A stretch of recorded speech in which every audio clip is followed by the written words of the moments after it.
เดี๋ยวให้พวกเราปฏิบัติธรรมรอนะสักประมาณเกือบครึ่งชั่วโมงพระอาจารย์เจ้าคุณกำลังเข้ามา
อาจารย์ลงแทนเหรอครับ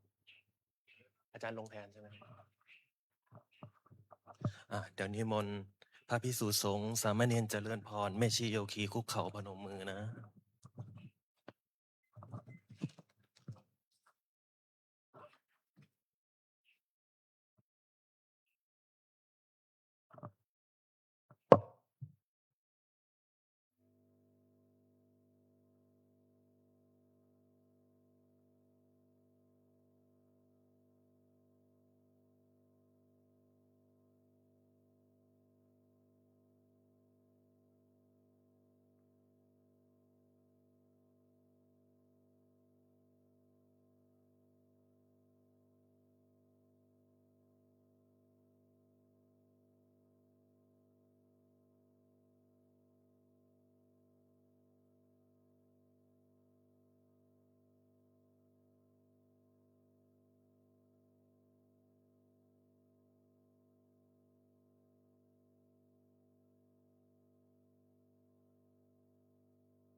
มนต์กราบ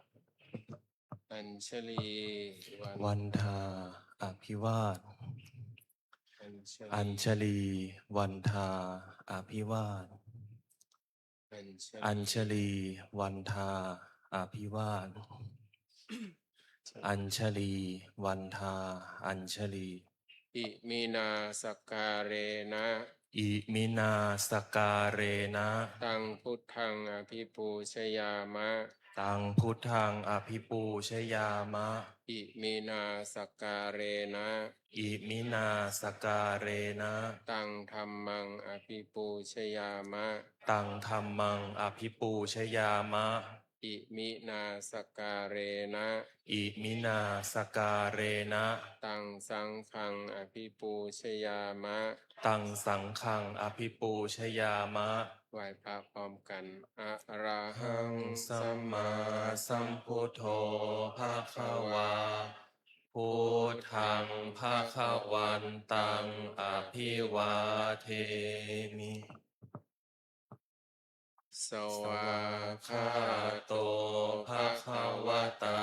ธั ธั ม ม โม โมธัมมังนามัสสามิ สุ สุ ป ป ฏิ ฏิ ปั ปั น น โน โน ภะ ภะ คะ คะ วะ วะ โต โต สา สาว ว ก ก สั สั ง ง โฆ โฆ สังฆังนามามิ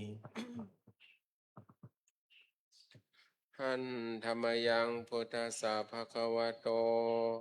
ปุพพาคณมะกาลังกะโรมะเซ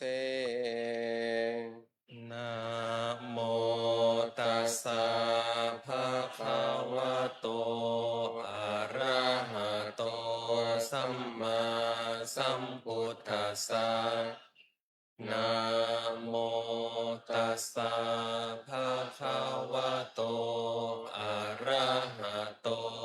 สัมมาสัมพุทธัสสะ นะโม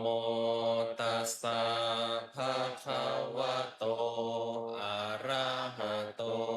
สัมมาสัมพุทธัสสะ อัญชลีวันทาอภิวาท อัญชลีวันทาอภิวาท อัญชลีวันทาอภิวาท อัญชลีวันทาอัญชลี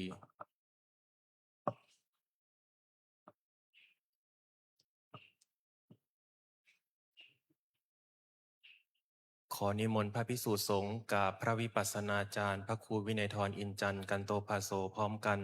สามเณรแม่ชีโยคีกราบทีหลัง อัญชลีวันทาอภิวาท อัญชลีวันทาอภิวาท อัญชลีวันทาอภิวาท อัญชลีวันทาอัญชลี นิมนต์สามเณรเรียนเชิญคณะแม่ชีโยคีทุกท่านน้อมกราบพระอาจารย์พร้อมกันค่ะ อัญชลี วันทา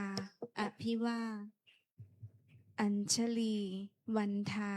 อภิวาท อัญชลี วันทา อภิวาท อัญชลี วันทา อัญชลี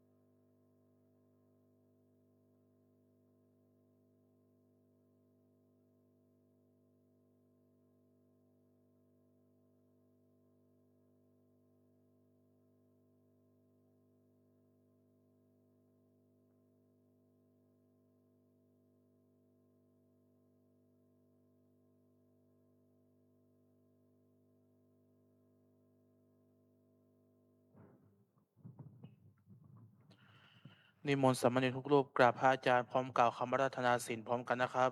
อัญชลี วันทา อภิวาท อัญชลี วันทา อภิวาท อัญชลี วันทา อภิวาท อัญชลี วันทา อัญชลีมยังพันเตสรณะสีลังยาจามะ ทุติยัมปิมยังพันเตสรณะสีลังยาจามะ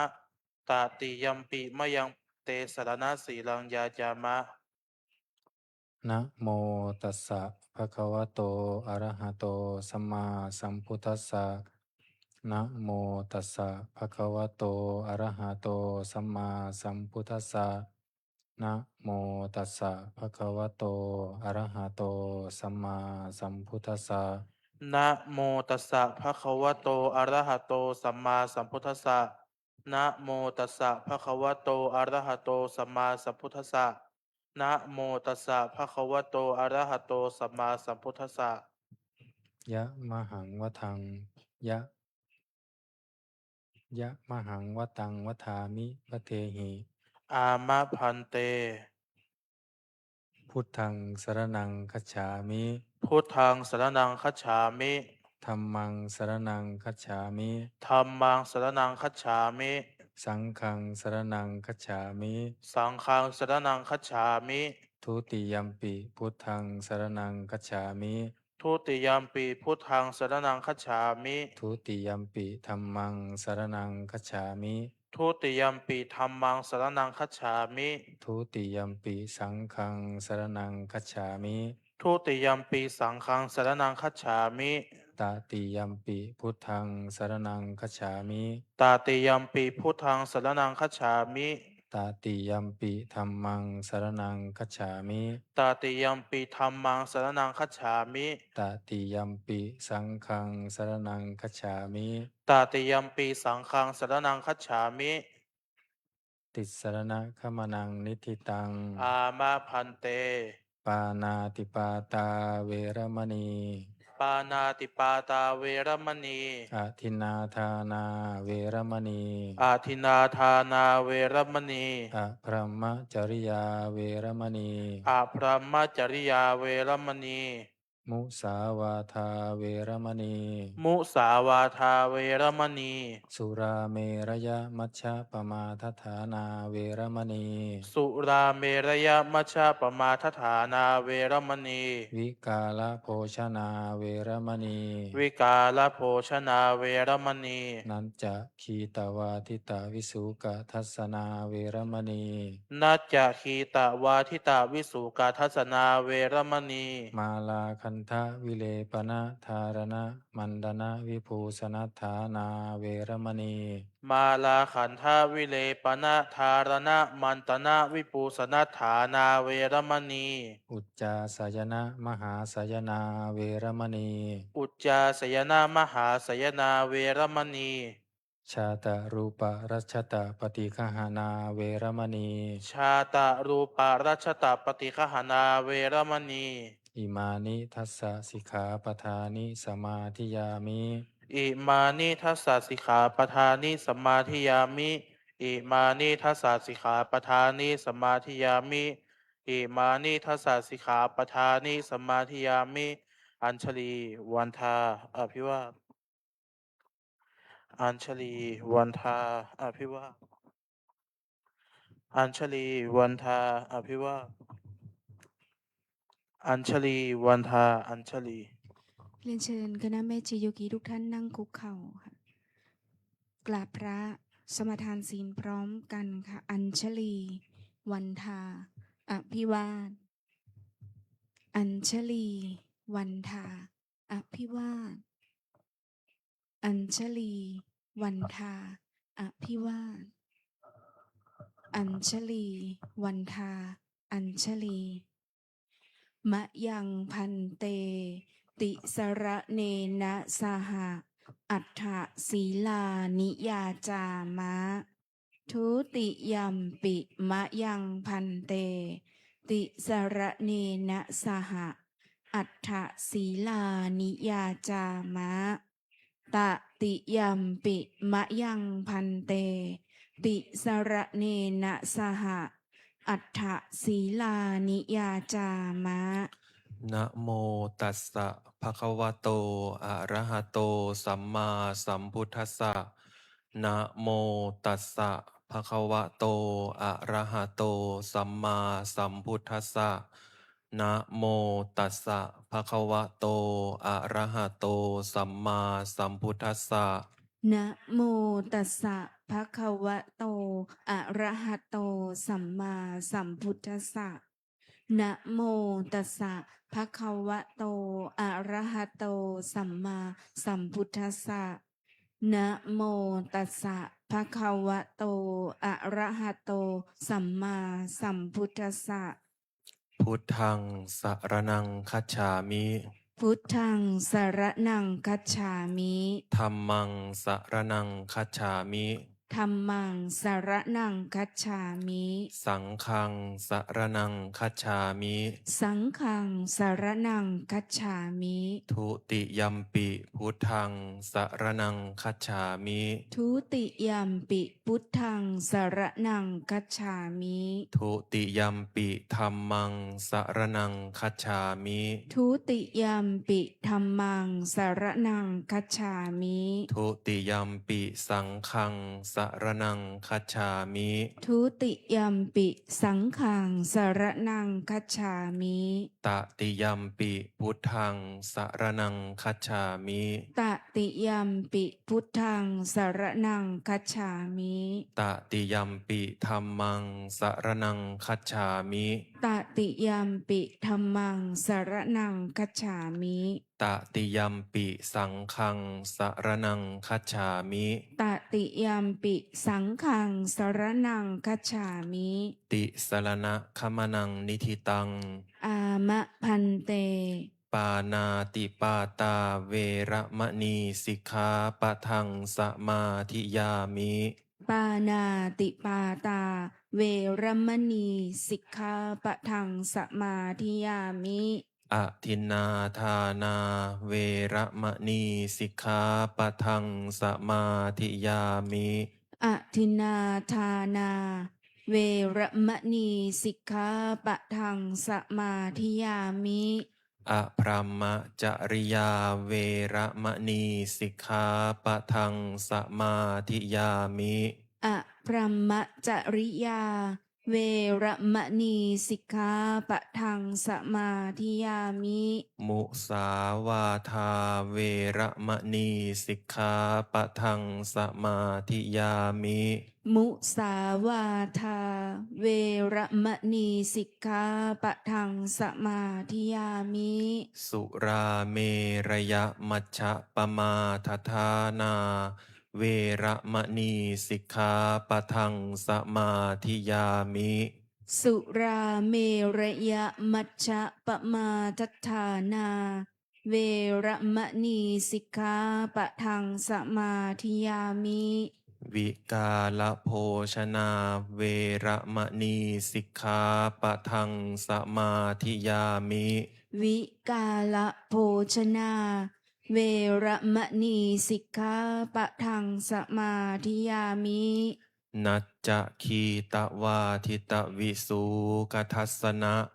มาลาคันทะวิเลปนะธารณะ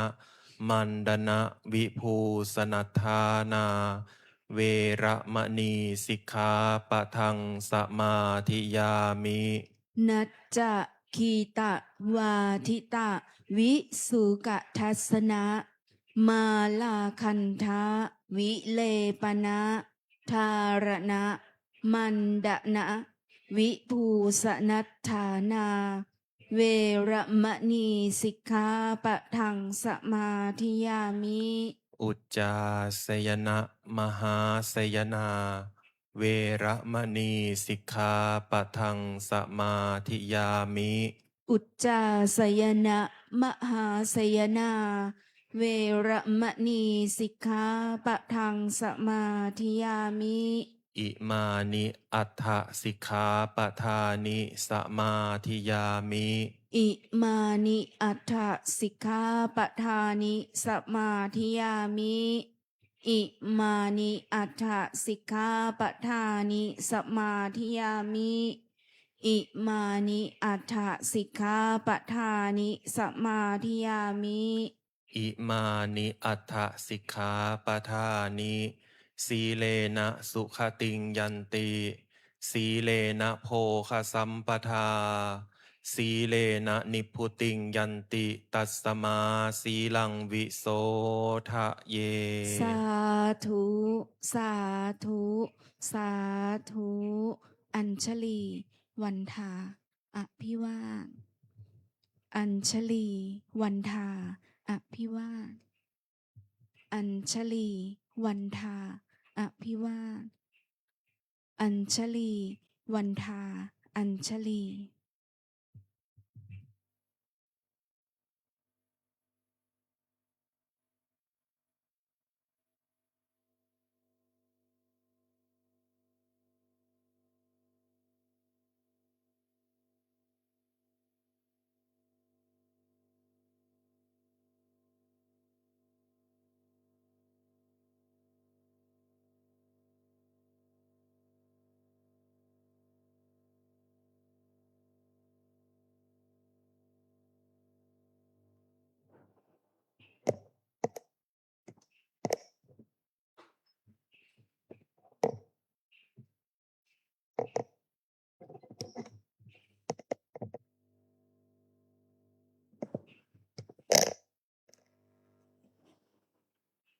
วันนี้ก็เป็นวันโกนนะ7 ค่ำเนาะวันนี้ท่านคิลาพัฒน์และท่านต้อมจะได้ขึ้นแสดงพระธรรมเทศนาหลวงพ่อเจ้าวาดท่านไม่อยู่ไปเทศงานศพที่วัดอุโมงค์นั่นก็เพื่อความรวดเร็วเนาะจะได้ไปพักไปปฏิบัติต่อก็นิมนต์นะนิมนต์เทศมันขึ้นแสดงธรรมอันนี้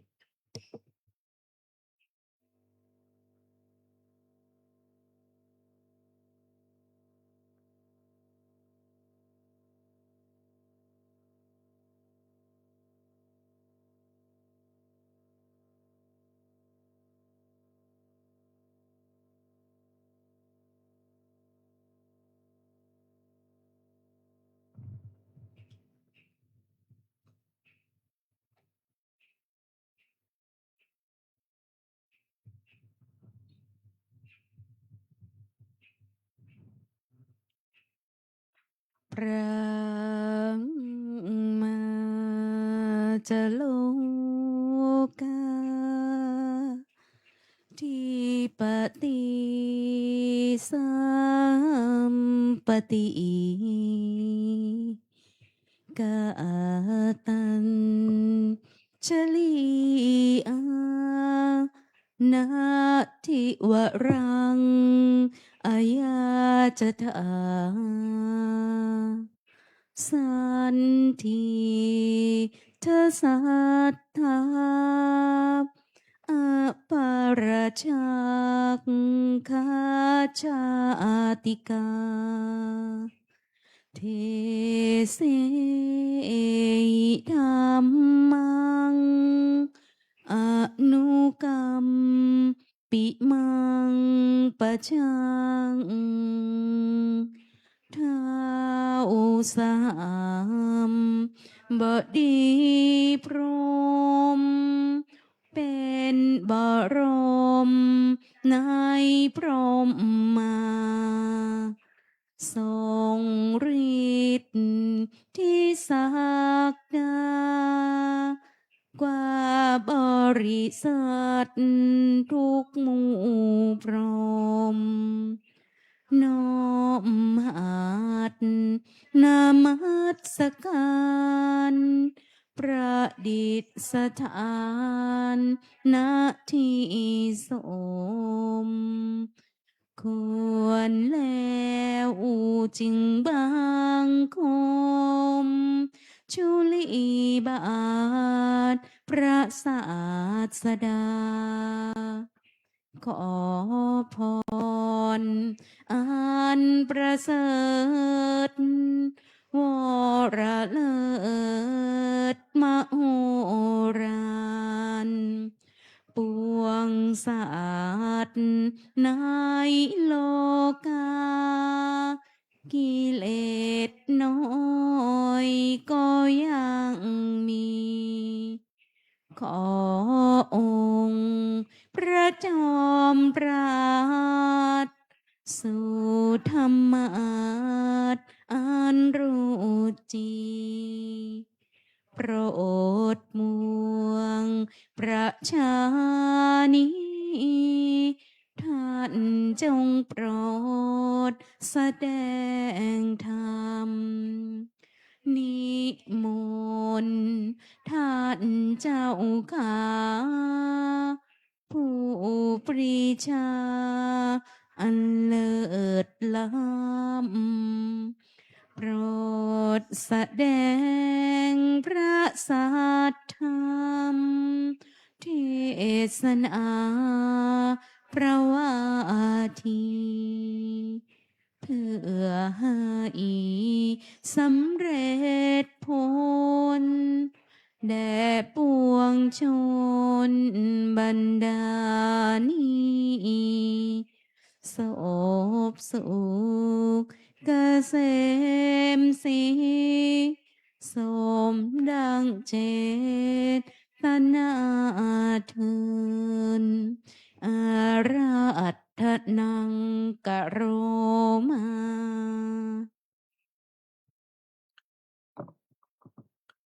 นะโมตัสสะภะคะวะโตอะระหะโตสัมมาสัมพุทธัสสะนะโมตัสสะภะคะวะโตอะระหะโตสัมมาสัมพุทธัสสะนะโมตัสสะภะคะวะโตอะระหะโตสัมมาสัมพุทธัสสะสัพพะทานังธัมมะทานังชินาติสุภมัสดุพระพุทธศาสนายุคการจำเดิมแต่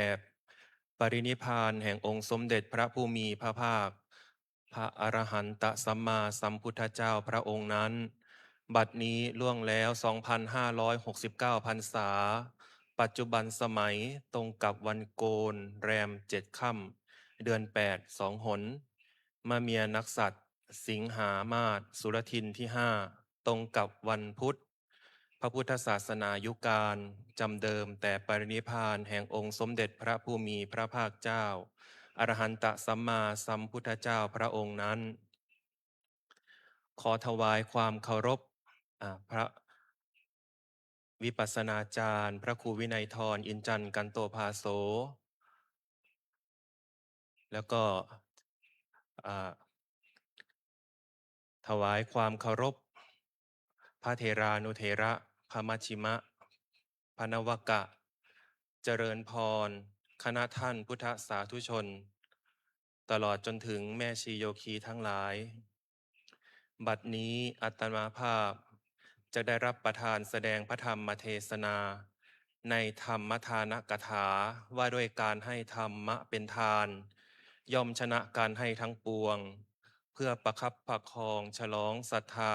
ประดับปัญญา เสริมบารมี เพิ่มพูนกุศลบุญญาราศี และเพื่ออธิบายขยายจำแนกพระสัทธรรมคำสอนขององค์สมเด็จพระชินวรสัมมาสัมพุทธเจ้า ในทานกถา ในอุโบสถ วัดรำเปิงตะโปธาราม และท่านพุทธสาธุชนที่รับฟังทางไลฟ์สดที่บ้านในเพจของวัดรำเปิงตะโปธาราม เพื่อนำไปสู่แนวทางแห่งการประพฤติปฏิบัติสืบต่อไป ท่านพุทธสาธุชนคนดีทั้งหลาย ในกินนะทันทสูตร เทวดาถามพระสัมมาสัมพุทธเจ้าว่า การให้อะไร ถือว่าดีเยี่ยมที่สุดประเสริฐสุด พระสัมมาสัมพุทธเจ้าทรงตรัสว่า การให้อาหาร คือการให้กำลัง การให้เครื่องนุ่งห่ม คือการให้ผิวพรรณวรรณะ การให้ยานพาหนะ คือการให้ความสุข การให้ประทีปโคมไฟ คือการให้ดวงตา ส่วนการให้ที่พักอาศัยก็คือการให้ทุกสิ่งทุกอย่าง เหมือนพระภิกษุสงฆ์โยคาวจรทั้งหลายตลอดจนถึงแม่ชีโยคีทั้งหลายที่มาปฏิบัติธรรมที่วัดลำเปิง วัดลำเปิงก็ให้ที่พักอาศัยแก่พวกท่านทั้งหลาย การให้ที่พักอาศัยนั้นก็ต้องมีในเรื่องของที่นอนหมอนอะไรพวกนี้นะผ้าห่ม แล้วก็ตอนเช้าวัดลำเปิงก็มีการให้ลงทานนะส่วนตอนเพลก็ลงทาน ส่วนตอนค่ำก็เป็นน้ำปานะและระหว่างวันที่ปฏิบัติธรรม พ่อแม่ครูอาจารย์พระอาจารย์เจ้าคุณตลอดจนถึงพระวิปัสสนาจารย์ทั้งหลาย ท่านก็ได้ให้พระธรรมคำสอน ให้วิธีการปฏิบัติวิธีการเจริญวิปัสสนากรรมฐานนี่คือการให้ทุกสิ่งทุกอย่าง แต่พระสัมมาสัมพุทธเจ้าตอบเทวดาว่ามันยังมีการให้ที่สุดพระสัมมาสัมพุทธเจ้าตรัสว่า ส่วนผู้ที่พร่ำสอนธรรมะก็คือการให้อมฤตธรรม หรือการให้ดวงตาเห็นธรรม ถือว่าอมฤตธรรมก็คือความไม่ตาย จิตใจก็จะเจิดจ้าตลอดนะถ้าได้ดวงตาเห็นธรรมเหมือนท่านอัญญาโกณทัญญะนะก็จะเป็นอมตะนะไม่กลับมาเวียนว่ายตายเกิดอีกนะอันนี้อุปมาอุปไมยนะคำว่าทานมาจากภาษาบาลีว่าทานะแปลว่าการให้ หรือหากอธิบายแบบลึกซึ้งก็คือการสละออกนะสละของมีค่าของตนออก เหมือนพวกท่านทั้งหลายนะเช่น เรามีตังค์แบงค์20 บาทนะเราอาจจะพอถ้ามีคนมาขอเราอาจจะเช่นขอทานอย่างเงี้ยเราอาจจะยอมสละให้ได้นะ20 บาท10 บาทแต่ว่าถ้าขอสัก50 บาทก็เริ่มจะคิดแล้วใช่ไหมขอ100 บาทขอ500 บาทขอ1,000 บาทก็เริ่มคิดหนักนะแบบนี้นี่คือการให้ของที่มีค่าก็คือการสละของมีค่าของตนนะเหมือนเจ้าภาพที่เป็นเจ้าภาพกฐินเจ้าภาพผ้าป่านะที่ท่านเศรษฐีใจบุญทั้งหลายยอมสละทรัพย์เป็นล้านนะ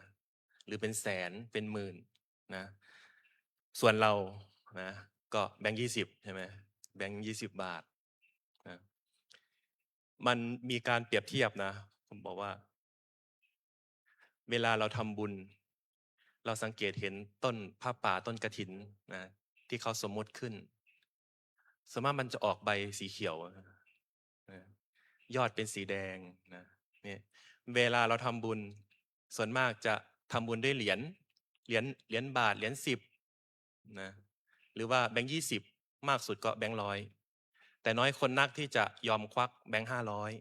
500และแบงค์พันยากนะอันนี้เวลาเราทำบุญเราจะคิดหนักไม่กล้าสละเอาแล้วแบงค์50ล่ะมันอยู่ไหนอาจจะอยู่ตามตลาดสดใช่ไหมเรากล้าควักออกซื้อของแบงค์50แบงค์ร้อยก็เช่นกันนะอาจจะอยู่ตามตลาดนัดใช่ไหมส่วนแบงค์500อยู่ไหนแบงค์500ก็อยู่ตามเซเว่นนะแบงค์500อยู่ตามเซเว่นอยู่ตามห้างสรรพสินค้าส่วนแบงค์พันล่ะอยู่ไหน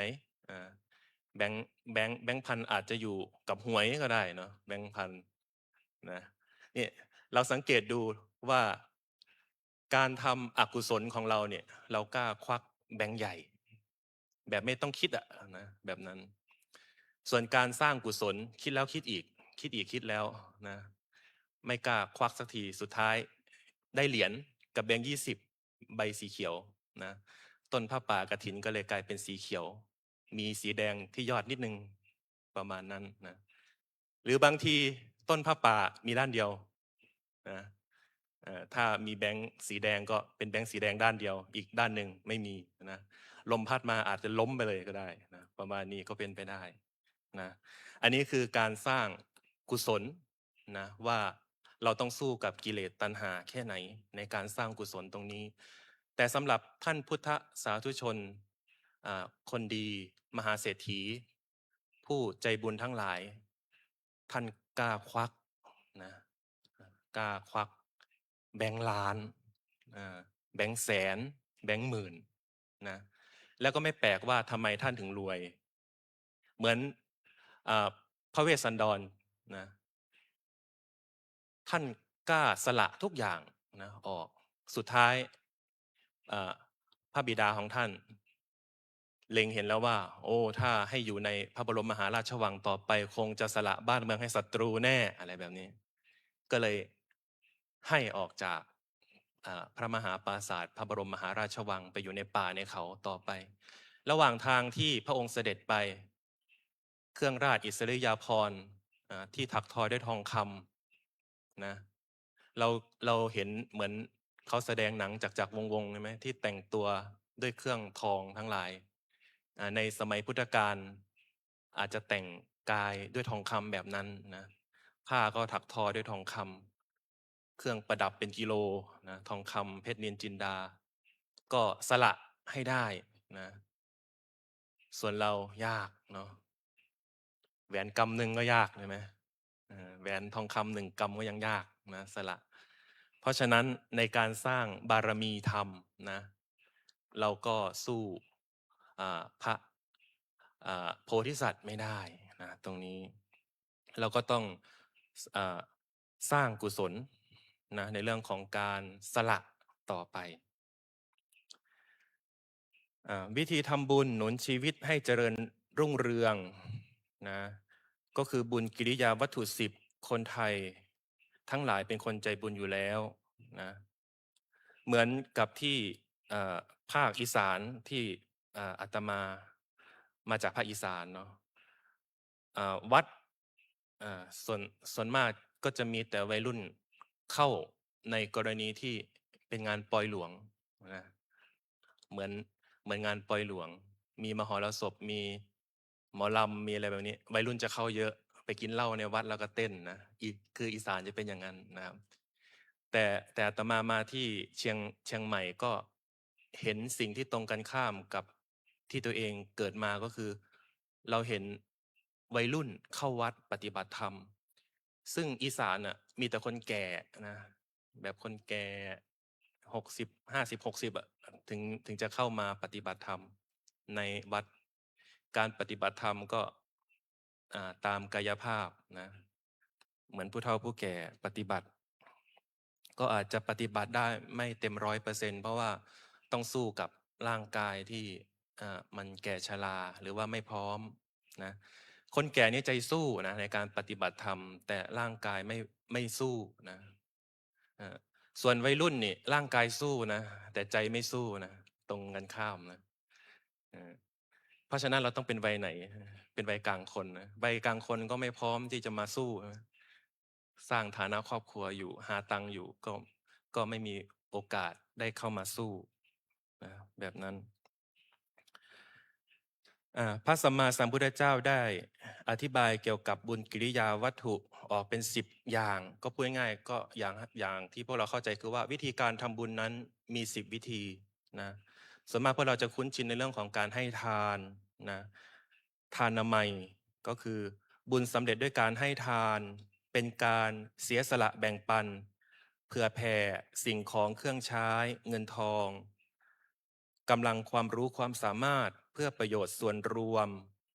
ทั้งนี้เพื่อลดความเห็นแก่ตัวและความตระหนี่ทีเหนียวนะความคับแค้นของจิตใจให้น้อยลงดังคำที่เราเคยได้ยินกันว่าจิตของผู้ให้นั้นเบานะเราต้องลองถามมหาเศรษฐีที่ท่านถวายเป็นล้านดูนะว่าท่านเบาหรือเปล่านะแต่ทำไมเวลาเราถวายมันหนักนะแบงค์ร้อยหนักมากเลยนะจิตของผู้ให้นั้นเบาจิตของผู้คิดจะเอานั้นหนักเขาว่าอย่างนี้นะอยากได้หนักแต่ผู้ให้เขาเบานะหนักว่าเขาจะเอามาให้เราหรือเปล่าอย่างนี้นะหนักใจซึ่งจุดประสงค์หลักของการให้ทานหรือว่าทานนามัยก็เพื่อลดกิเลสในจิตของเราให้เบาบางลงเมื่อรู้จักให้ผู้อื่นด้วยจิตที่บริสุทธิ์ปราศจากความต้องการได้รับสิ่งของตอบแทนก็จะทำให้เราเกิดความสบายใจมีความละเอียดของอารมณ์ที่มากขึ้นทานนามัยไม่จำเป็นต้องเป็นเงินทองอย่างเดียวก็ได้นะอาจจะเป็นอาหารก็ได้นะเสื้อผ้าก็ได้เครื่องนุ่งห่มก็ได้ที่อยู่อาศัยมันดังที่ได้กล่าวนำมาแล้วข้างต้นนะการให้ทานนะมีหนึ่งพระสัมมาสัมพุทธเจ้าบอกว่าหนึ่งผู้ให้จิตต้องบริสุทธิ์ที่จะให้สองวัตถุที่ให้ต้องเป็นวัตถุที่ได้มาด้วยความบริสุทธิ์นะไม่ไปขโมยเข้ามาลักษณะประมาณนี้หรือว่าไม่ได้มาจากการทำผิดศีลอะไรแบบนี้นะวัตถุทานที่ให้ต้องบริสุทธิ์สามผู้ให้ผู้รับก็ต้องเป็นผู้ที่บริสุทธิ์นะเช่นวันดีคืนดีสมมุติเราเจอพระที่ท่านเพิ่งออกจากการปฏิบัติธรรมมาเหมือนวัดลำเปิงของเราเนี่ยถ้ามีพระเข้าอธิษฐานจิตอย่างเงี้ยถ้าท่านออกจากการอธิษฐานจิตอย่างเงี้ยก็ถือว่าท่านมีบุญเยอะนะถ้าเราเอาวัตถุไปถวายเช่นน้ำปานะอะไรแบบนี้นะมันก็อาจจะได้อานิสงส์มากตรงนั้นนะครับอันนี้ก็คือในเรื่องของทานนามัยบุญสำเร็จด้วยการให้ทานนะสอง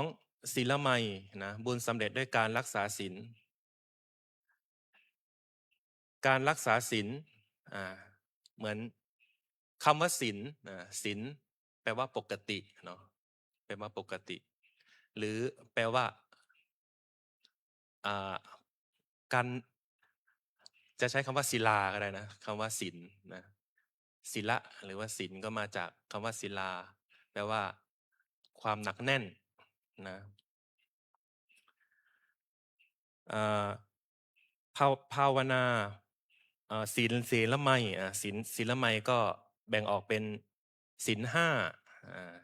ศีลห้าก็คือศีลของฆราวาสแล้วก็ศีล8ก็คือศีลของแม่ชีโยคีทั้งหลายแล้วก็ศีล227ก็เป็นศีลของพระภิกษุสงฆ์นะแล้วก็ศีล311ข้อนะก็เป็นของภิกษุณีท่านเนี่ยคือการรักษาศีลนะเหมือนที่พวกท่านทั้งหลายนั่งประชุมกันฟังธรรมอยู่ณขณะนี้นะก็เป็นผู้ที่มีศีลนะคงไม่มีฆาตกรอยู่ตรงนี้เนาะใช่ไหมหรือว่ามีโจรอยู่ตรงนี้นะสามนะภ ภาวนาใหม่บุญสำเร็จด้วยการเจริญภาวนานะตัวนี้ได้อานิสงส์มากที่สุดนะภาวนาใหม่บุญสำเร็จด้วยการภาวนาพระอาจารย์ปราโมทโชท่านเคยเทศไว้ว่าอ่าอยากอยากเป็นพรหมมันง่ายนิดเดียวนะเข้าฌานให้มันได้ท่านว่าแค่นั้นนะถ้าเข้าฌานได้เป็นพรหมเลยนะอยากจะอยู่ชั้นไหนนะก็ขึ้นอยู่กับความละเอียดนะของสภาวะธรรมหรือว่าสมาธิณขณะนั้นนะภาวนาใหม่อานิสงส์มากขนาดไหนท่านบอกว่าเหมือนช้างกระดิกหูงูแลบลิ้นสภาวะธรรมของเราเข้าถึงนะมีอานิสงส์มากกว่าการรักษาศีล100 ครั้งนะท่านบอกว่าการรักษาศีล1 ครั้งมีอานิสงส์มากกว่าการให้ทาน100 ครั้งนะท่านเปรียบเทียบอย่างนั้นนะครับก็แสดงว่าภาวนาเนี่ยได้อานิสงส์มากแต่การภาวนาเป็นของยากนะสำหรับคนที่คิดว่ายากแล้วก็เป็นของง่ายสำหรับคนที่คิดว่าง่ายนะภาวนาทำไมถึงได้อานิสงส์มากก็เพราะว่าการภาวนานี้ขึ้นอยู่ที่จิตอย่างเดียวนะครับขึ้นอยู่ที่จิตถ้าจิตสะอาดจิตผ่องใสจิตบริสุทธิ์อานิสงส์มันก็เยอะนะเราปรารถนาภพภูมิไหนที่สูงแค่ไหนเราก็ไปได้ด้วยอานิสงส์ของการภาวนาบุญตัวที่4นะอปัจจายนามัยบุญสำเร็จด้วยการประพฤติอ่อนน้อมถ่อมตนนะการอ่อนน้อมถ่อมตนต่อครูบาอาจารย์นะเหมือนสำนักงานสงฆ์ก็แจ้งพระอาจารย์มาบอกว่าฝึกให้พระใหม่มีสัมมาคารวะด้วยนะเจอครูบาอาจารย์ให้ไหว้แบบนี้นะอันนี้ก็ฝึกความอ่อนน้อมถ่อมตนก็เข้าใจพวกท่านทั้งหลายว่าบางรูปมาบวชเป็นเจ้าคนนายคนมาบางรูปผ่านชีวิตมาเยอะอายุ60 50อย่างเงี้ยมาบวชหรือบางรูปเป็นเจ้าของกิจการมาเป็นลูกท่านหลานเธอมาความมีทิฏฐิมานะตรงนั้นมันก็อาจจะสูงนะตอนนี้เรามาบวชเรามาศึกษาเราก็ต้องฝึกความอ่อนน้อมถ่อมตนอานิสงส์ของการอ่อนน้อมถ่อมตนมันจะทำให้เราได้ไปเกิดในสถานที่สูงเช่นอาจจะเกิดเป็นลูกกษัตริย์อะไรแบบนี้ได้นะลูกเป็นลูกกษัตริย์ก็ได้นะอานิสงส์ของการอ่อนน้อมถ่อมตนบุญตัวที่5วัยยาวัจจะไมยบุญสำเร็จด้วยการขวนขวายบำเพ็ญประโยชน์ต่อผู้อื่นนะบำเพ็ญประโยชน์ต่อผู้อื่นด้วยการสละกำลังกายกำลังใจเพื่อช่วยเหลือผู้อื่นซึ่งบุญที่เกิดจากจิตภายในที่ดีงามปราศจากโลภะโทสะและโมหะหากขณะที่เราช่วยเหลือแล้วสิ่งเหล่านี้มันไม่เกิดหรือว่ากิเลส3 อย่างนี้มันไม่เกิดอานิสงส์มันก็จะเยอะมากนะยกตัวอย่างเช่นเกิดเหตุภัยธรรมชาติน้ำท่วมนะเราก็ช่วยเหลือนะให้ที่อยู่อาศัยให้ผ้าห่มให้อาหารเครื่องดื่มอะไรแบบนี้นะด้วยจิตหรือว่าเข้าไปช่วยนะเอาเรือเข้าไปช่วยเขาเตรียมเสบียงให้เขาเข้ากล่องให้เขาแบบนี้นี่ก็คือบุญที่เกิดการที่เป็นบุญที่เกิดจากไวยาวัจจะไมยนะบุญสำเร็จด้วยการขวนขวายบำเพ็ญประโยชน์ต่อผู้อื่นนะหรือพูดง่ายๆคือว่าคือคำว่าเมตตากรุณาเนี่ยเมตตาแปลว่าปรารถนาให้ผู้อื่นมีความสุขใช่ไหมเหมือนเราแผ่เมตตาอย่างเงี้ยส่วนคำว่ากรุณาแปลว่าปรารถนาให้ผู้อื่นพ้นทุกข์ปรารถนาให้ผู้อื่นพ้นทุกข์เราก็ต้องสละทรัพย์บ้างสละของอะไรแบบนี้เพื่อที่จะให้เขาได้มีชีวิตที่ดีขึ้นนะแบบนี้นะ แล้วก็บุญตัวที่หกนะปฏิทานามัยบุญสำเร็จด้วยการให้ส่วนบุญที่ได้บำเพ็ญมาแล้วหรือบุญที่เกิดจากการที่เราแผ่เมตตานะหลังจากที่โยคีปฏิบัติธรรมเสร็จพระอาจารย์ที่ท่านนำท่านก็จะพาแผ่เมตตาหรือแม้แต่เวลาเราสวดมนต์เสร็จครูบาอาจารย์ท่านก็จะพาแผ่เมตตาอุทิศส่วนบุญส่วนกุศลให้กับสรรพสัตว์ทั้งหลายนะที่เขาสามารถอนุโมทนาส่วนบุญส่วนกุศลของเราได้เขาก็จะได้รับส่วนบุญส่วนกุศลที่เราให้เขานี่ก็คือปฏิทานามัยบุญสำเร็จด้วยการให้ส่วนบุญส่วนกุศลที่บำเพ็ญมาแล้วนะต่อไปบุญตัวที่7นะปัตตานุโมทนาใหม่บุญสำเร็จด้วยการอนุโมทนา เช่นเราเห็นเจ้าภาพเขาถวายเป็นล้านๆเราก็อนุโมทนากับเขาหรือว่าเขาเป็นเจ้าภาพตรงนั้นตรงนี้เราก็อนุโมทนากับเขานะความรู้สึกอาจจะคล้ายเขา แต่ว่าอานิสงส์มันไม่เท่าเขานะเราถวายแบงค์20อ่ะกับเขาถวายแบงค์ล้านนะมันไม่เหมือนกันนะอานิสงส์นะมันต่างกันนะเดี๋ยวเศรษฐีก็จะน้อยใจนะว่าโอ้ถวายแบงค์ล้าน แต่ได้บุญเท่ากับคนถวายแบงค์20มันก็ไม่ยุติธรรมสำหรับมหาเศรษฐีเนาะประมาณนั้นบุญตัวที่7หรือเรียกว่าปัตตานุโมทนาใหม่บุญสำเร็จด้วยการอนุโมทนานะส่วนบุญตัวที่8ธรรมสวนามัยบุญสำเร็จด้วยการฟังธรรมนะในขณะที่เรานั่งฟังธรรมอยู่เนี่ยมันก็ได้บุญถ้าใจของเราเปรียบเสมือนภาชนะที่ใสสะอาดแล้วก็ว่างพร้อมที่จะรับฟังพระธรรมคำสอนขององค์สมเด็จพระสัมมาสัมพุทธเจ้านะธรรมะที่อาตมาเอามาสอนนี่มันก็ไม่ใช่ธรรมะของอาตมานะอาตมาไม่สามารถที่จะตรัสรู้ได้นะก็เอามาจากคำสอนของพระสัมมาสัมพุทธเจ้าเหมือนกันนะปัตตานุโมทนาไมยบุญสำเร็จด้วยการอนุโมทนาธรรมสวนาไมยบุญสำเร็จด้วยการฟังธรรมการฟังธรรมฟังจนได้ดวงตาเห็นธรรมเหมือนท่านอัญญาโกณทัญญะนะก็จะไม่มีการเกิดขึ้นตั้งอยู่แล้วก็ดับไปอีกนะดวงจิตก็จะเข้าสู่พระนิพพานแล้วก็บุญตัวที่9ก็คือธรรมเทศนาไมยบุญสำเร็จด้วยการแสดงธรรมในขณะที่อาตมาแสดงธรรมนี่อาตมาก็ได้บุญอาตมาไม่ได้แสดงธรรมให้เฉพาะพระภิกษุสงฆ์หรือว่าแม่ชีโยคีฟังอย่างเดียวนะอาตมาก็ฟังธรรมของพระสัมมาสัมพุทธเจ้าโดยผ่านร่างของอาตมาเหมือนกันนะประมาณนั้นอันนี้ก็คือธรรมเทศนาไมยบุญสำเร็จด้วยการแสดงธรรม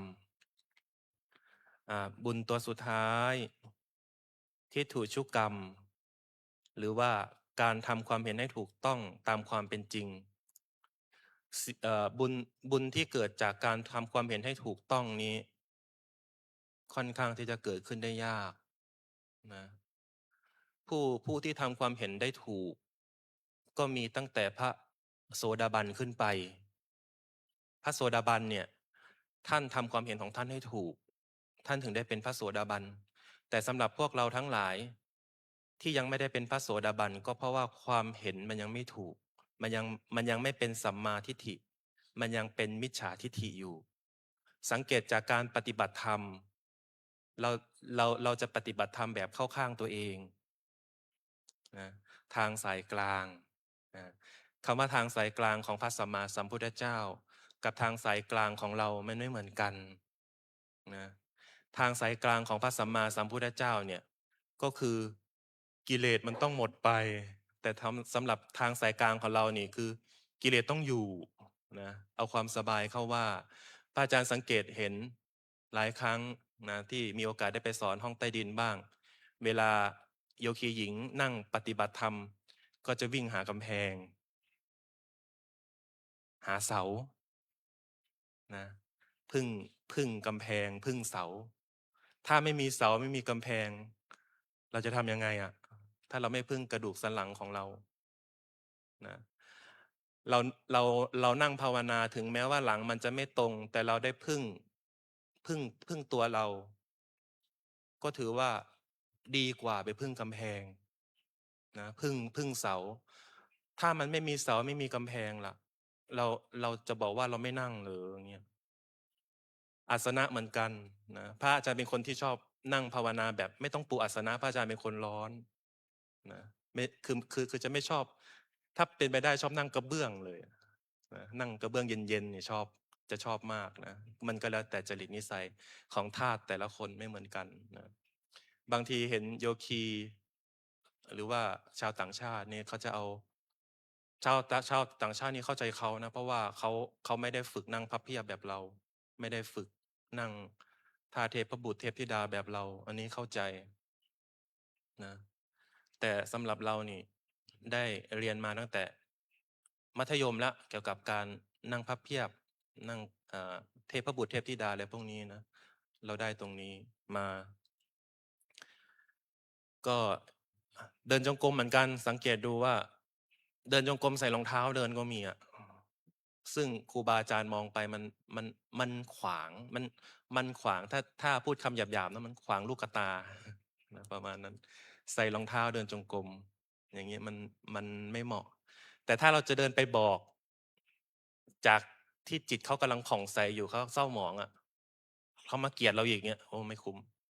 ไม่บอกดีกว่า ลักษณะนี้นะให้คนอื่นที่เขาพร้อมบอกดีกว่านะบางทีเราไปบอกให้เป็นสัมมาทิฏฐิแต่เขามองเป็นมิจฉาทิฏฐิอย่างเงี้ยเราก็เศร้าเขาก็เศร้าเนี่ยมันไม่เกิดประโยชน์ ต้องให้ผู้ที่ท่านมีสติปัญญาความสามารถ เช่นครูบาอาจารย์หรือว่าพระวิปัสสนาบอกเนี่ยจะมีน้ำหนักมากกว่าลักษณะประมาณนี้นะพระอาจารย์ก็ยังไม่สามารถที่จะสอนใครได้ เพราะว่าก็ยังไม่ดีพอ ทุกวันนี้ก็ยังกราบตัวเองไม่ได้นะกราบครูบาอาจารย์ได้ แต่กราบตัวเองยังไม่ได้ เพราะว่ารู้ว่ายังไม่ดีพอที่จะกราบตัวเองได้ ก็พยายามฝึกตนให้สามารถกราบตัวเองได้ อนาคตข้างหน้าก็อาจจะกราบได้เนาะแต่ทุกวันนี้ก็กิเลสเยอะนะกิเลสก็ค่อนข้างเยอะเหมือนกันนะเขาบอกว่าบวชแรกๆมันก็หวังนิพพานเนาะนิพพานอยู่ใกล้ๆอ่ะบวชไปบวชมานิพพานมันหายไปไหนไม่รู้นะกิเลสเยอะกว่านิพพานลักษณะประมาณนี้นะประมาณนั้นนะอันนี้ก็เป็นสิ่งที่ยากนะครับในการทำให้เกิดสัมมาทิฏฐินะถ้าเป็นสัมมาทิฏฐิก็เปรียบเสมือนกระดุมเม็ดแรก ถ้าเราติดกระดุมเม็ดแรกถูกเม็ดต่อไปถูกหมด บุญที่พระอาจารย์กล่าวมา10 บุญเนี่ย9 บุญที่กล่าวมาเนี่ยถ้าเราทำบุญตัวที่10ถูกนะหรือว่าทิฏฐุชุกรรมถูก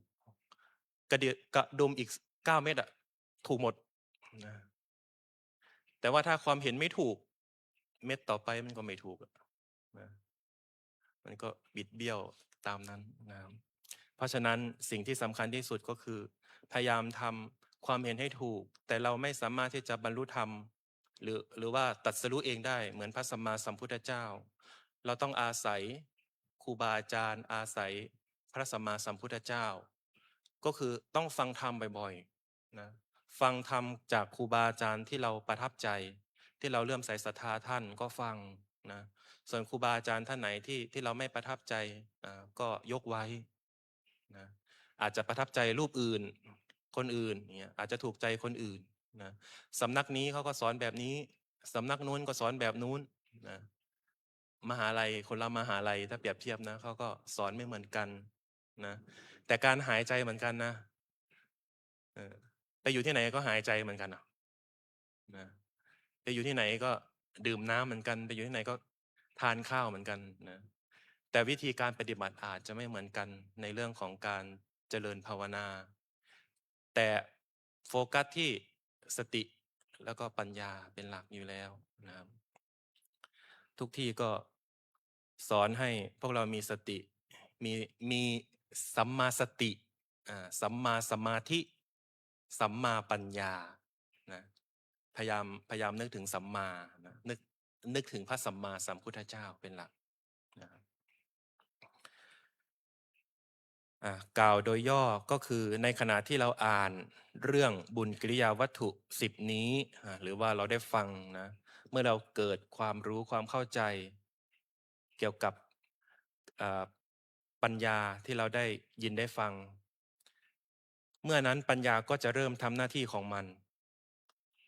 ในการน้อมนำจิตเข้าสู่ทางอันเป็นกุศลก่อให้เกิดบุญต่างๆตามมานั่นเอง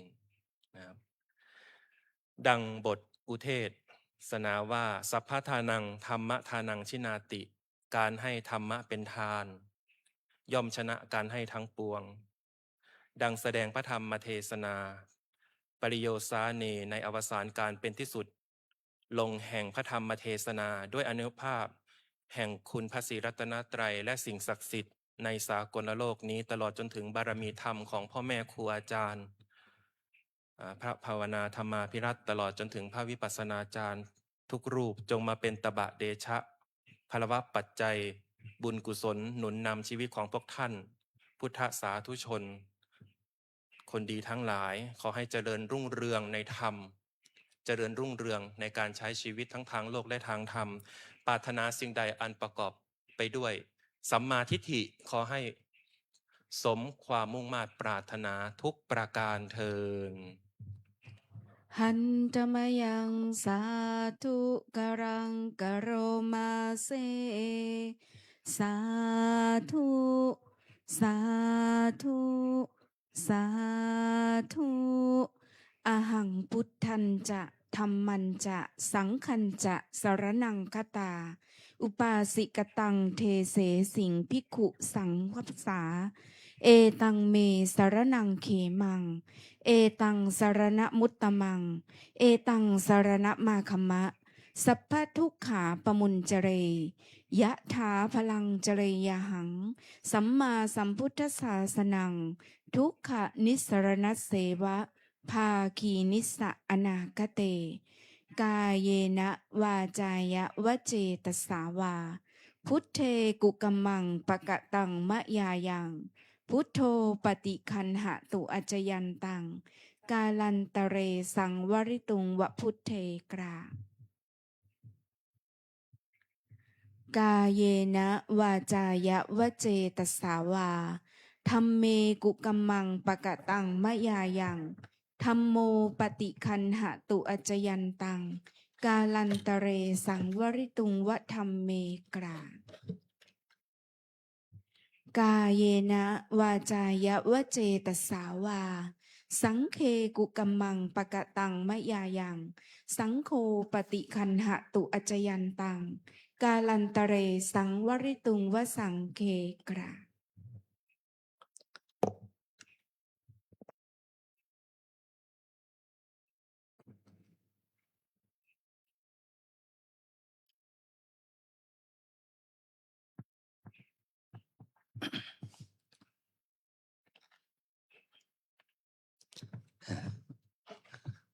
เราได้ฟัง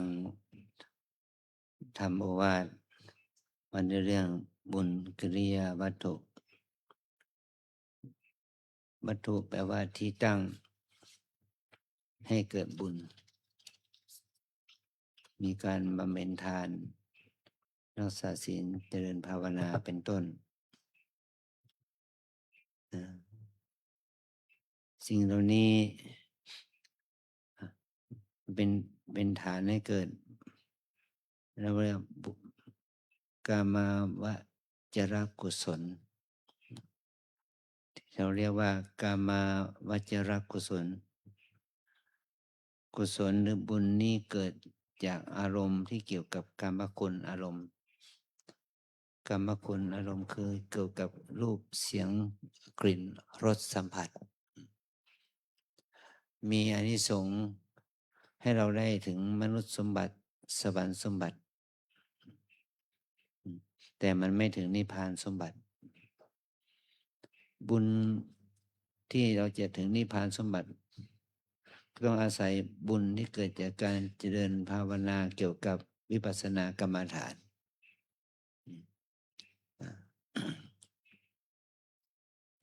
การที่เราปฏิบัติเนี่ยจะทำให้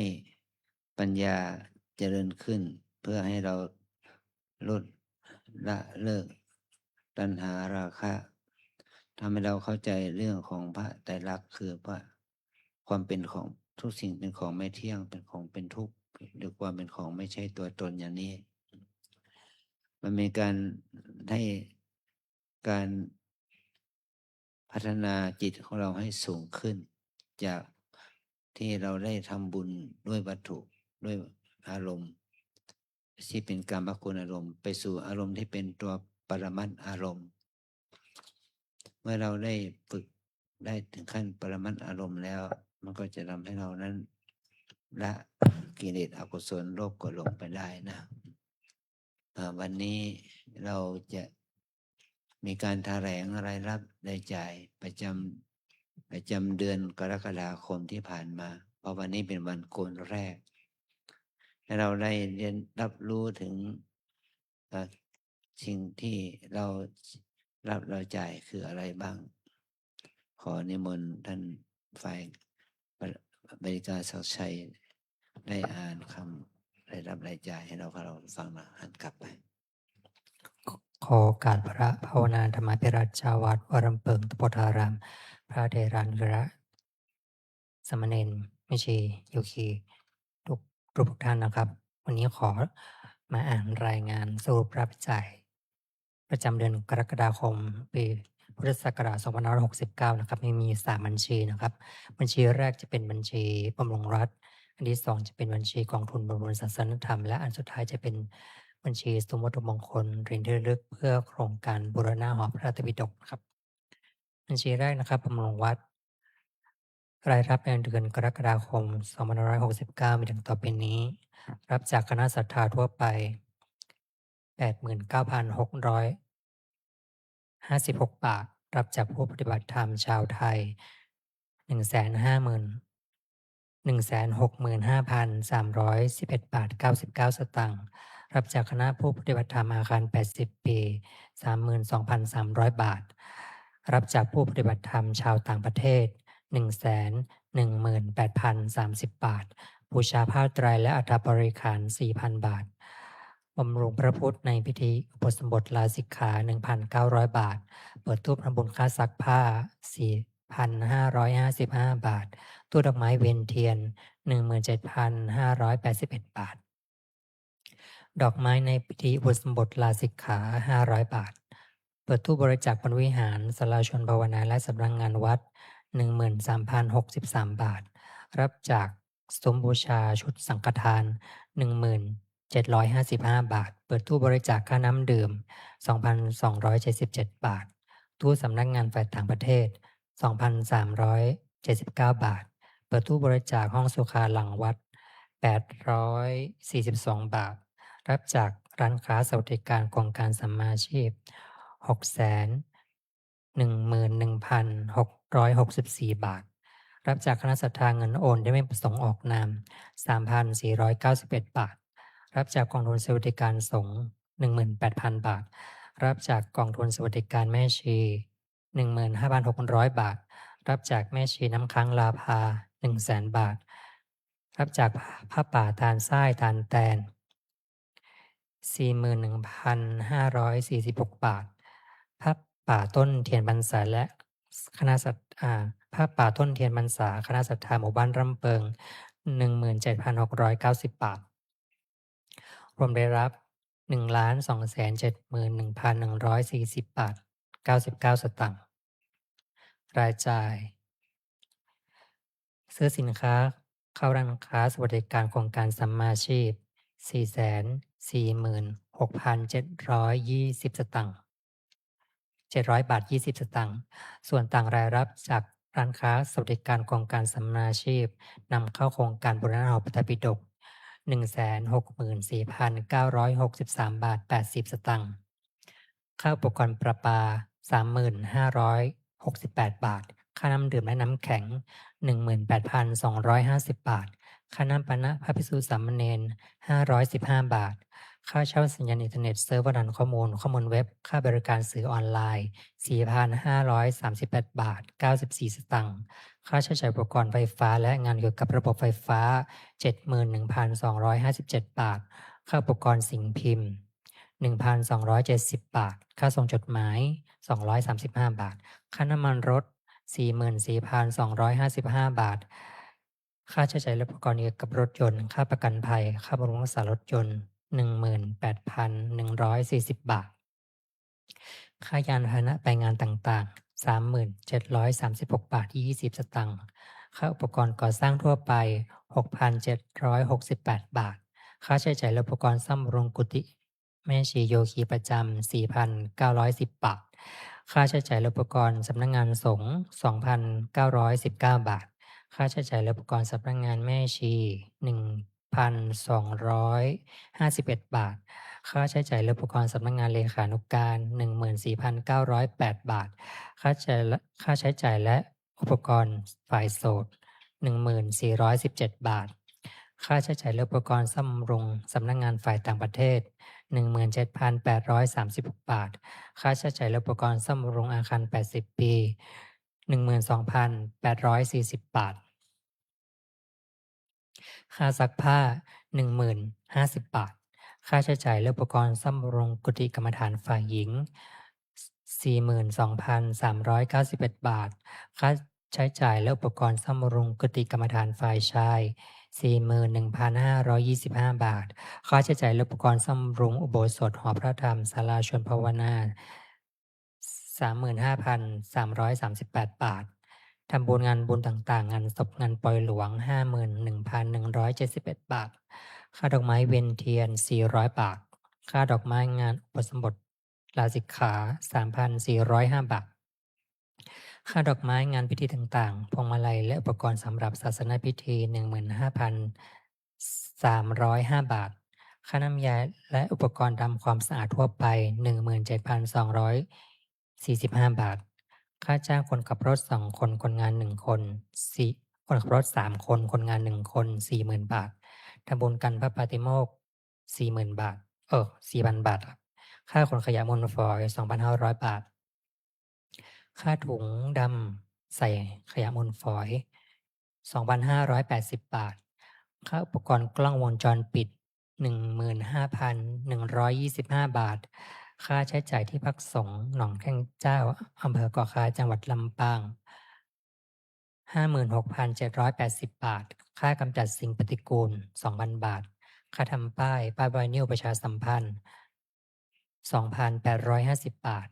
ค่าใช้จ่ายที่พักสงฆ์บ้านแม่หลอดอำเภอแม่แตงจังหวัดเชียงใหม่ 22,486 บาท ค่าใช้จ่ายที่ธรณีสงฆ์อำเภอเถินจังหวัดลำปาง 3,000 บาท ค่าใช้จ่ายซุ้มวัตถุมงคล 500 บาท ค่าไม้และอุปกรณ์งานไม้ 1,065 บาท ค่าแรงช่างไม้งานไม้ซ่อมแซมภายในวัดและสำนักสาขาของวัดร่ำเปิง 100,000 บาท ค่าแรงช่างสีและช่างก่อสร้างซ่อมแซมภายในวัดและสำนักสาขาของวัดร่ำเปิง 120,000 บาท รวมรายจ่าย 1,499,2,994 บาท 14 สตางค์ สรุปยอดเงินคงเหลือยกมาจากเดือนมิถุนายน 1,285,048 บาท 77 สตางค์ บวกรายรับในเดือนกรกฎาคม 1,271,140 บาท 99 สตางค์ รวมรายรับทั้งหมด 2,556,189 บาท 76 สตางค์หักรายจ่ายในเดือนกรกฎาคม 1,492,994 บาท 14 สตางค์ยอดคงเหลือ 1,63,195 บาท 62 สตางค์อย่างไรก็ตามถ้าเอารายรับรายจ่ายมาบวกลบกันนะครับจะเป็นตัวแดงนะรายจ่ายจะมากกว่ารายรับอยู่ที่ 221,853 บาทครับอีก 15 สตางค์ครับ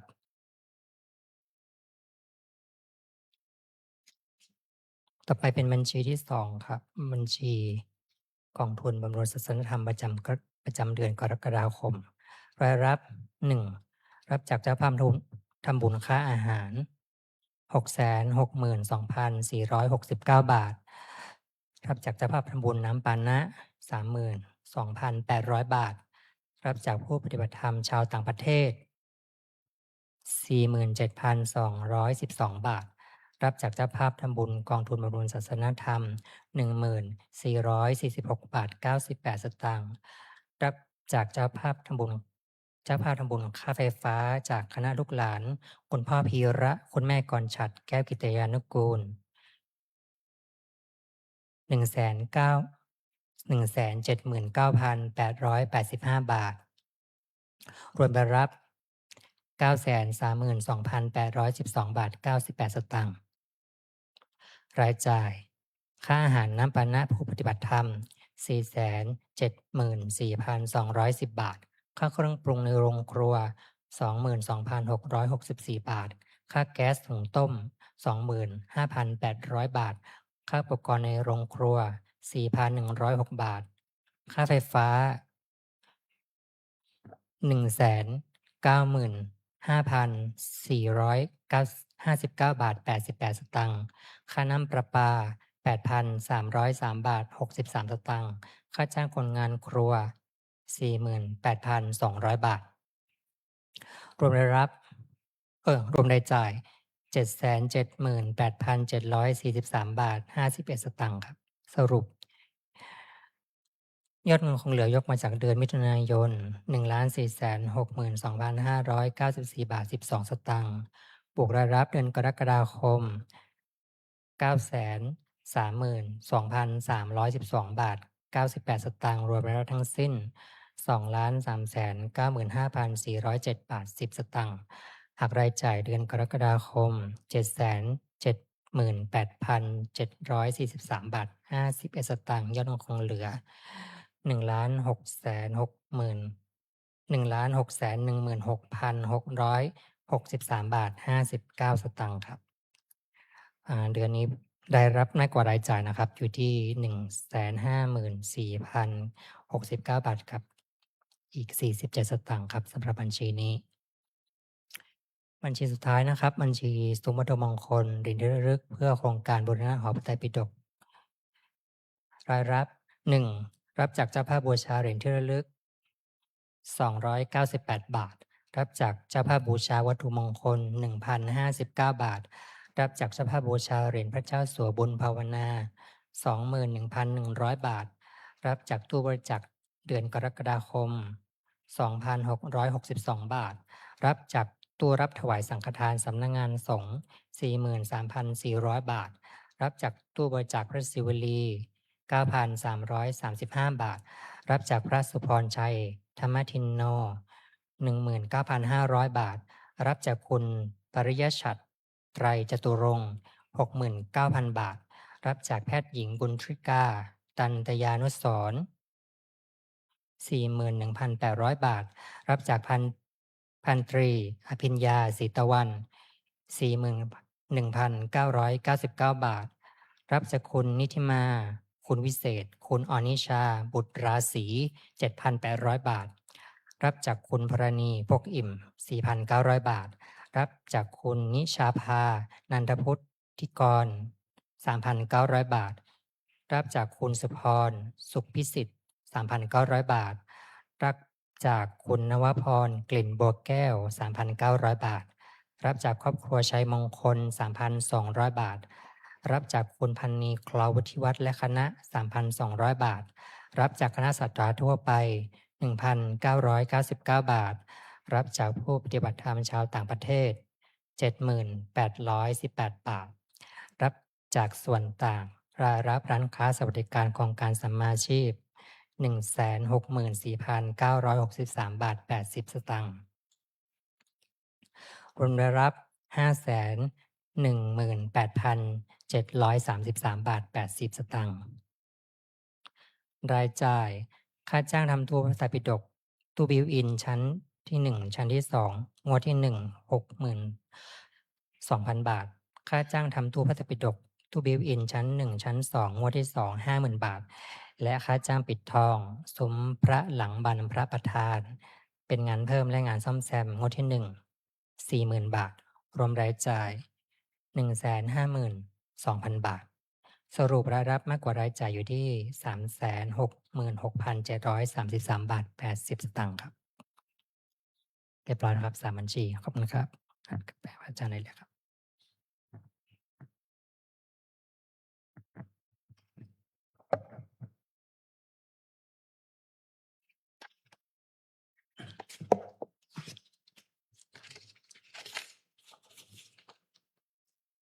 เราได้แถมรายรับรายจ่ายบำรุงวัดทั่วไปเงินบำรุงวัดทั่วไปมีผู้ทำบุญ1,271,140 บาท 99 สตางค์รายจ่ายในการจ่ายทั่วไปเอาเนี่ยใส่บัญชีเงินบำรุงวัดที่จ่าย1,492,994 บาท 14 สตางค์นี่เป็นการจ่ายทั่วไปก็เป็นรายจ่ายมากกว่าได้รับ 221,853 บาท 15 สตางค์แต่เรามีบัญชีเฉพาะเป็นค่าน้ำค่าไฟค่าอาหารเดือนกรกฎานี้เรามีเจ้าภาพบำรุงค่าน้ำค่าไฟค่าอาหารได้ 932,812 บาท 98 สตางค์และรายจ่ายเป็นค่าน้ำค่าไฟค่าอาหารค่าประปาและค่าจ้างคนงานโรงครัว778,743 บาท 51 สตางค์เดือนนี้บัญชีนี้เป็นบวกนะบวกมีรายรับมากกว่ารายจ่ายอยู่ 154,069 บาท 47 สตางค์นะบัญชีบำรุงที่เราเอามาบูรณะหอพระไตรปิฎกมีโยมช่วยเป็นเจ้าภาพโคมไฟช่อไฟกิ่งอะไรอย่างนี้นะรวมไปถึงโยมบูชาเหรียญต่างๆรวมไปถึงที่ว่าเราเอากองทุนจากโครงการสมาชิกร้านค้าและเอามารวมกันได้ทั้งหมด 518,733 บาท 80 สตางค์แต่เรามีรายจ่ายที่จะทำตู้พระไตรปิฎกนี่ตัวนี้ช่างเขามาทำแล้วจ่ายเดือนกรกฎาคมที่ผ่านมานี้ 152,000 บาทแต่เรายังมีทุนที่เราต้องจ่าย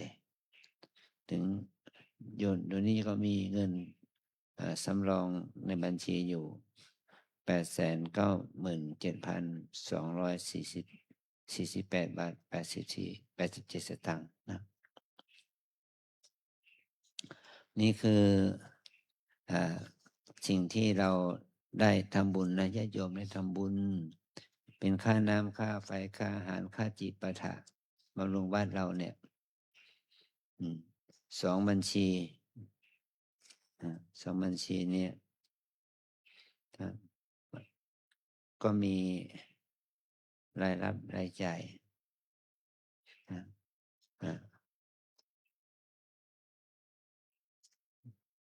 ถึง2,203,953 บาท 90 สตางค์2 บัญชีรวมกันรายจ่าย2 บัญชีรวมกันก็คือ2,271,737 บาท 65 สตางค์ตอนเรามาเฉลี่ยรายรับรายจ่ายก็รายจ่ายก็มากกว่ารายรับอยู่ดีเนาะรายจ่ายมากกว่าได้รับอยู่ 67,783 บาทนะเรามีทุนสำรองอยู่ที่วัดเรานี่ทั้ง2 บัญชีอยู่ปัจจุบันนี้ก็ 2,679,859 บาท 21 สตางค์2,600,000ก็เท่ากับว่าเรามีทุนสำรองอยู่1 เดือนนะ1 เดือนไม่นับรวมกับบูรณะหอพระไตรปิฎกนะก็ขออนุโมทนาบุญกับท่านเจ้าภาพญาติโยมทั้งพระสงฆ์องค์เจ้า และญาติโยมทุกท่านที่ได้มาร่วมทำบุญเป็นค่าน้ำค่าไฟค่าอาหารค่าอุปกรณ์การก่อสร้างอะไรต่างๆที่ว่าเรามีอยู่นี่มันเดิมเนินไปได้ด้วยญาติโยมอุปถัมภ์นะญาติโยมอุปถัมภ์ก็จึงเราจึงทำการแสดงรายรับรายจ่ายว่าสิ่งที่ญาติโยมอุปถัมภ์นั้นมีค่าใช้จ่ายอะไรบ้างนะแล้วก็จะทำให้เรานั้นได้รู้สิ่งที่เราทำบุญไปแล้วนะเดือนนี้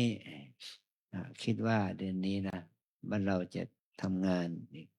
ที่กรมศิลปากรหน่วยศิลปากรที่7เชียงใหม่จะมาบูรณะปฏิสังขรณ์พิจารเจดีย์นะ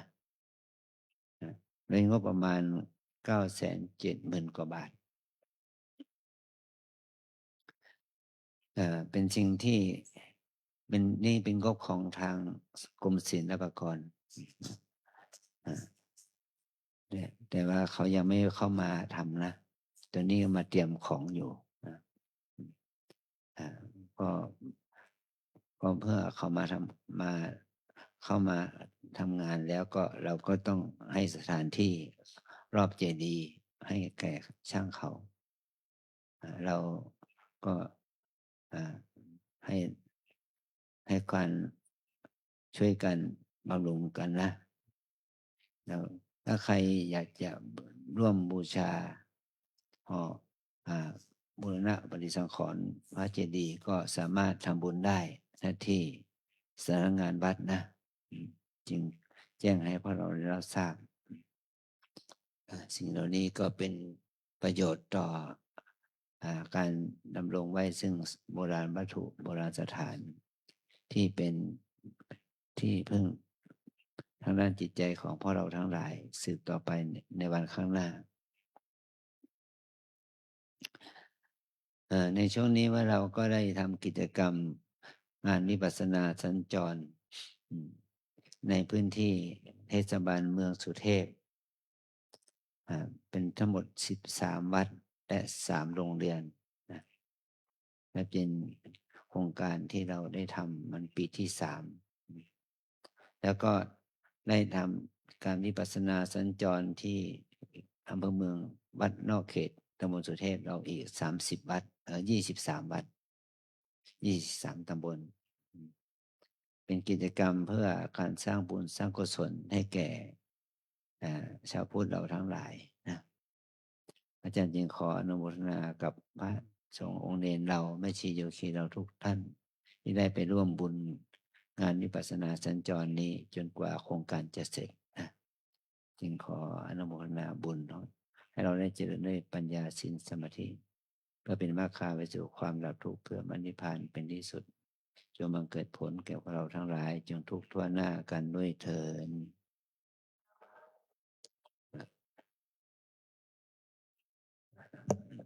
แล้วก็ให้ผ่านนะ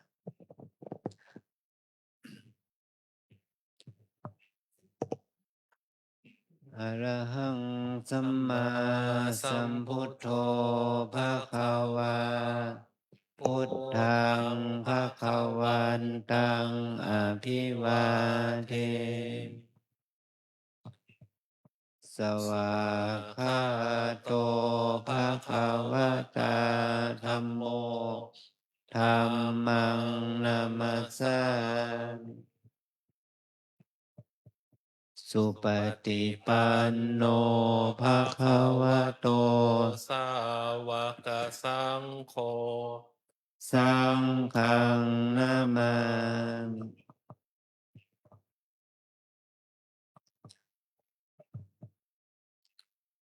ขอนิมนต์พระภิกษุสงฆ์กับพระอาจารย์เจ้าคุณพร้อมกันนะ อัญชลี วันทาอภิวาทอัญชลี วันทาอภิวาทอัญชลี วันทาอภิวาทอัญชลี วันทาอัญชลี นิมนต์สามเณรคณะแม่ชีโยคีทุกท่านน้อมกราบพระเจ้าคุณพระอาจารย์พร้อมกันค่ะ อัญชลี วันทา อภิวาท อัญชลี วันทา อภิวาท อัญชลี วันทา อภิวาท อัญชลี วันทา อัญชลี จัตตารโอธรรมาวัฏันติ อายุวันโนสุขังพระลัง สาธุ สาธุ สาธุ